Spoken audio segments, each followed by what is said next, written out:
What's up, YouTube? We are back with a request from a subscriber today, the Volkswagen camper van. Now, as you can see here, there are two different Volkswagen camper vans out there, so we thought that would be a perfect opportunity to mix things up, double the fun, and do a little dual-friendly build here. But apparently, we have a competitiveness problem in our family. I was immediately challenged to a race by Mr. Noah and Oliver here, who are extremely confident that they could finish their Volkswagen camper van before I could finish mine. So more in a second on the wager for that competition, but I thought we should spend a couple seconds just figuring out what sets we're building. So Noah, why don't you tell us a little bit about what you guys are gonna build? So we have the Volkswagen T1 camper van. The original was made in 1950. This Lego version in 2011, it was 16 plus. Has 1,334 pieces, and let's hand it over to Dad. Alrighty, well I've got the T2 camper van that was originally released in 1967. Lego version released in August of 2021 and just a bit over 2,200 pieces. But more importantly, back on that wager for the competition that's coming your way. Oliver, why don't you tell us what's on the line for this race? If we win, we get to go to the Lego store and pick out any Lego under 14. And if Dad wins, we lose green for 3 weeks. Now let's hand it back over to Dad. Well, that's it. You've heard it. The wagers have been placed. Let's go ahead and get this party started. Here we go. And we are off. Now, the first thing you may be asking yourself is, why in the world are there so many pieces on the table right now? Well, apparently when the red T1 camper van was initially released back in 2011, Lego hadn't yet started breaking their builds into smaller phases. So to make sure the showdown was fair, I had to follow suit and dump all my pieces at once on the table as well. And as you might imagine, especially since we didn't do any sorting, probably a poor choice in hindsight, it made for an insane amount of searching, particularly for the first half of the build. So I must say I have a whole new appreciation for the phased approach that Lego now uses, where the pieces are packaged and built in small sections. Now, one thing I want to call out while you can still see it on the T1 is the engine. Here's a close-up photo, and what you may notice is that the engine is in the rear of the vehicle, which it was for both the T1 and the T2, very different from the front engines that we typically see today. Now that air-cooled engine in the initial T1 delivered a whopping 24 horsepower. You know what else has 24 horsepower? This sweet John Deere riding mower you can see in the side-by-side with the T1 here. Save that one for a trivia night. I want to briefly step back and spend a second on how Volkswagen got started, and believe it or not, it was Adolf Hitler and the German government who started Volkswagen in 1937 to build the people's car, aka the Volkswagen Beetle. You can see him in this photo on the right side with a Beetle prototype opposite another name you may recognize, Ferdinand Porsche, on the left, who is credited with designing the Volkswagen Beetle. So you did hear that correctly. The founder of Porsche was the head of the Volkswagen Beetle design team, which I thought was fascinating.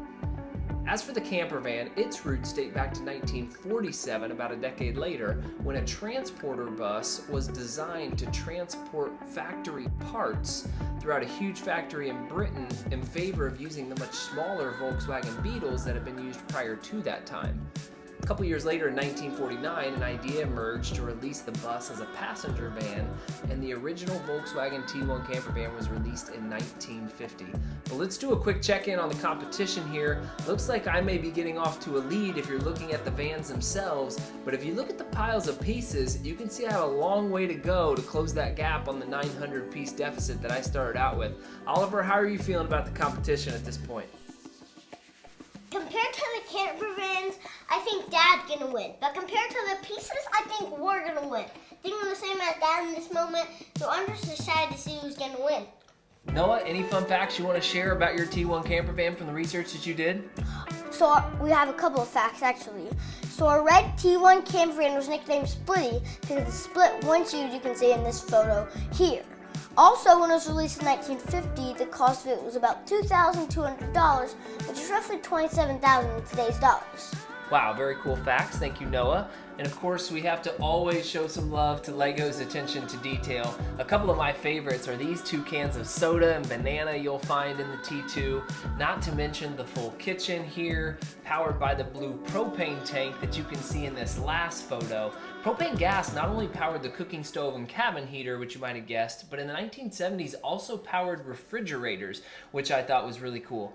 But back to the competition, we are coming down to the wire here, boys, and it looks like I am starting to close the gap. I gotta be honest. How are you guys feeling at this point? At the Legos, I think we're tied, but on the pieces, I think we're gonna win.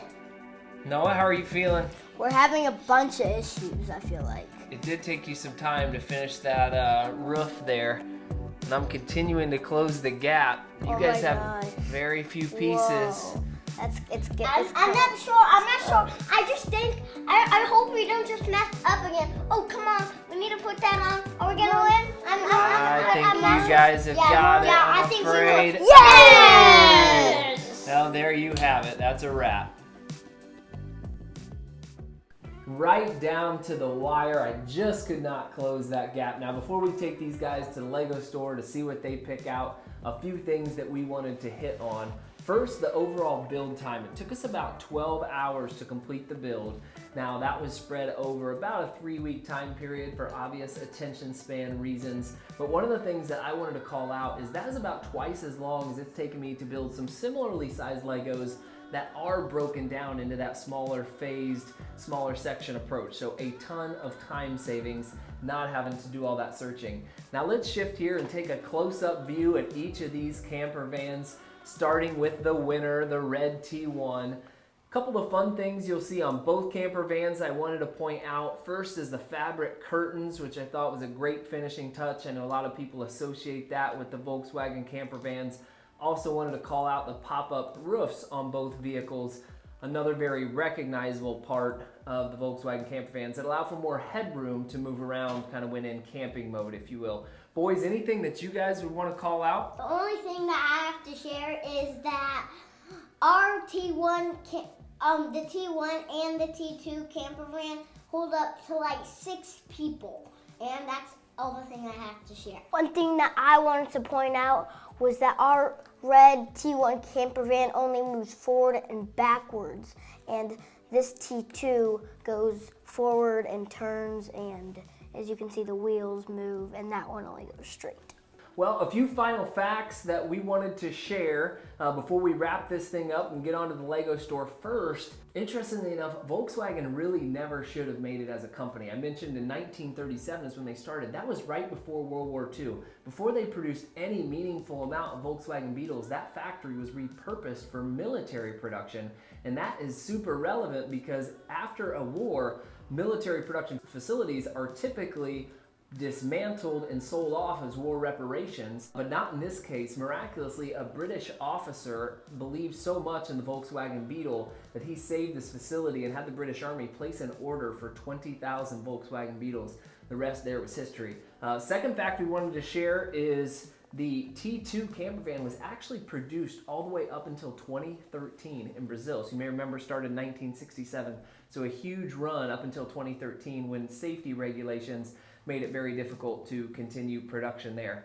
The last fact that I thought was the most fascinating of all, the Volkswagen Transporter, which is basically the name that's used for this broader family of camper or Volkswagen vans, has a 71-year production run, but that's third all time behind the Ford F-Series at 75 years, and the crown goes to the Chevy Suburban, who's at an 87-year production run all the way back to 1935, which I thought was really cool. So that does it for this. We'll wrap up here and we will finish with this trip to the Lego store. Enjoy.